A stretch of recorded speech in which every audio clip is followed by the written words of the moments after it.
আইন এখন চাই ফুটটো ল'ব যায়, তেতিয়া তেওঁ ভাবে মই ফুটটো ল'ম নে নল'ম। কাৰণ যদিও মই আজি কাৰোবাৰ পত্নী, কিন্তু মই যেন জীৱন্ত বিধৱা।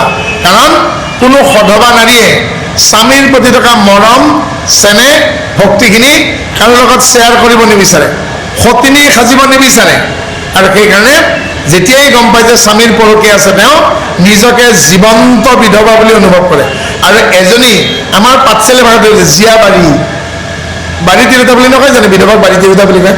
গতিকে কম বয়সতে বিধৱা হওঁতে এগৰাকী নাৰীয়ে যি মনোকষ্ট পায়, আৰু পুৰুষেও তেনেধৰণৰ সমান কষ্ট পায়, যিয়ে ঘৰত পত্নীৰ পৰা, ল'ৰা ছোৱালীৰ পৰা শ্ৰদ্ধা, মৰম, আদৰ একো নাপায়, কিন্তু বাহিৰত তেওঁক মানুহে ফুলৰ মালা দিয়ে, জাপি দিয়ে, গামোচা দিয়ে, চেলেং দিয়ে, মানে পাৰিলে ভৰিও ধুৱাই দিয়ে।